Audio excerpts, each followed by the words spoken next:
Project పనులు శరవేగంగా జరుగుతున్నాయి. ఈ ప్రాజెక్టు 2027 సంవత్సరం నాటికి పూర్తి చేస్తామని ఎమ్మెల్యే బాలరాజు అన్నారు.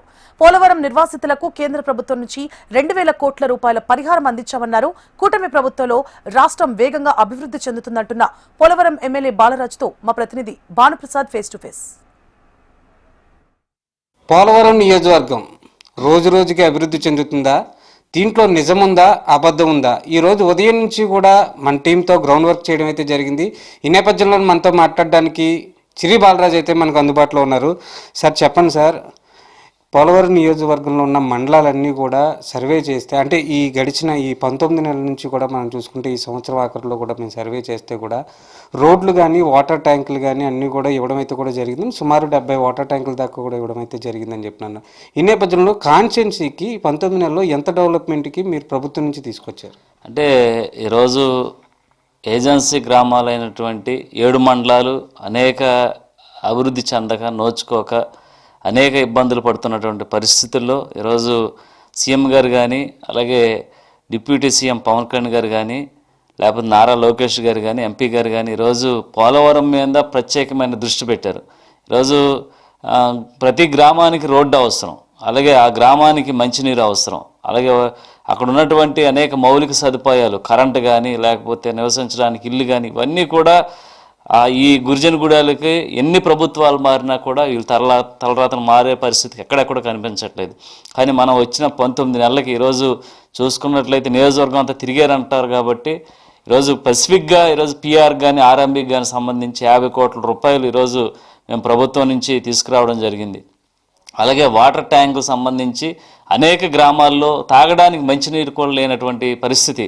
ఈరోజు మన ప్రభుత్వం వచ్చిన తర్వాత సుమారు 57 వాటర్ ట్యాంకులు ఒకే రోజు అవి శంకుస్థాపన చేయడం జరిగింది. అలాగే ఈరోజు నియోజకవర్గంలో మళ్ళీ ఇంకొక 50 వాటర్ ట్యాంకులు మళ్ళీ శాంక్షన్ చేసి ఆ గ్రామాలకి నీరు అందించేటువంటి కార్యక్రమం చేస్తున్నాం.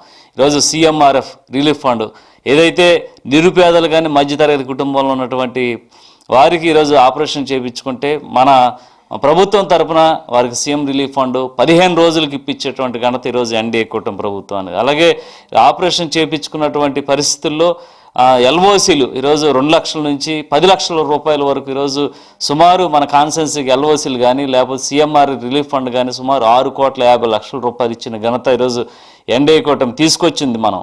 అలాగే ఈరోజు కాన్స్టిట్యున్సీలు వేజ్గా మన కాన్స్టిట్యున్సీ వేజ్గా చూసుకున్నట్లయితే ప్రతి గ్రామానికి కనెక్టివిటీ రోడ్లు, WBM రోడ్స్, అలాగే మెటల్ రోడ్స్, సీసీ రోడ్స్, అలాగే తార్ రోడ్లు, అలాగే ఆ గ్రామంలో ఉన్నటువంటి నిరుపేదలకి ఇల్లు ఇచ్చేటువంటి ఏర్పాటు ప్రతి గ్రామం సర్వే చేసి ఆ గ్రామానికి ఎవరైతే లబ్ధిదారుడు ఉన్నారో ఆ లబ్ధిదారుడికి నేరుగా మనం ఈ ఇంటి స్థలం లేకపోతే ప్రభుత్వం తరపున ఆ ఇంటి స్థలం తీసుకొని వారికి 3 సెంట్లు చొప్పున ఇచ్చి అక్కడ ఆ స్థలంలోనే మన ప్రభుత్వం తరపున లబ్ధిదారులకి ఇల్లు కట్టించే ఏర్పాటు చేస్తుంది ఈరోజు ప్రభుత్వం.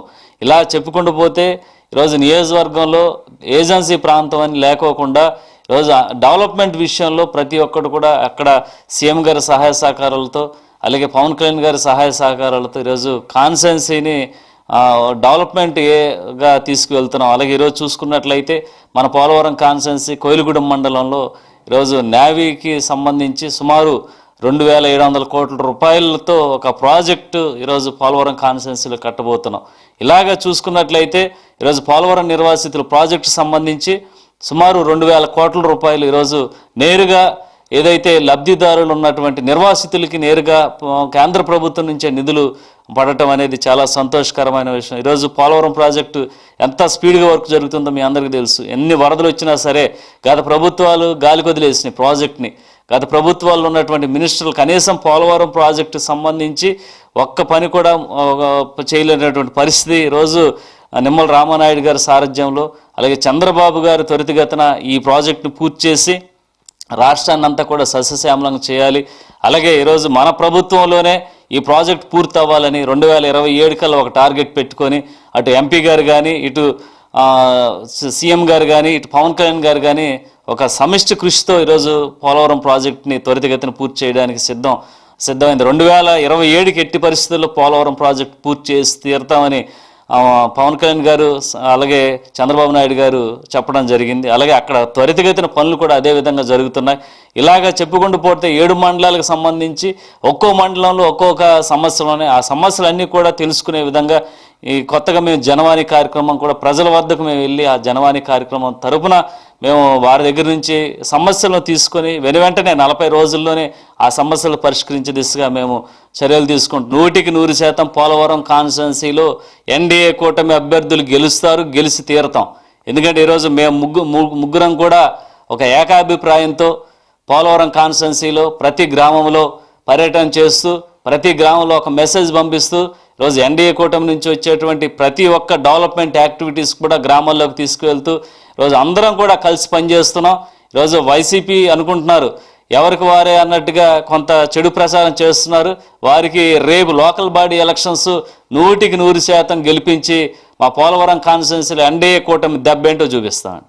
రైట్, మొత్తాన్ని చూసుకుంటే పోలవరం 2027 కల్లా పోలవరం ప్రాజెక్టుని పూర్తి చేస్తామని చెప్తున్నారు. మరోపక్క చూసుకుంటే పోలవరం నియోజకవర్గ డెవలప్మెంట్ ఇప్పటికీ ఒక 20% ఇంకా చేయాల్సింది చాలా ఉంది, నా నియోజకవర్గాన్ని చేయాల్సింది చాలా ఉంది, చిర్రన్న అని చెప్పిన మనస్ఫూర్తిగా పిలిచే నా ప్రజలకు ఇంకా చేయాలని చెప్తున్నారు. మరోపక్క చూసుకుంటే ఎన్డీఏ కూటమి ఎక్కడా బీటులు చెందట్లేదు, ముగ్గురం కలిసి రేపు పొద్దున్న లోకల్ బాడీ ఎలక్షన్లో టంకా మోగించి విజయంతో బయటకు వస్తామని చెప్పిన ధీమా వ్యక్తం చేస్తున్నాడు చిరి బాలరాజు.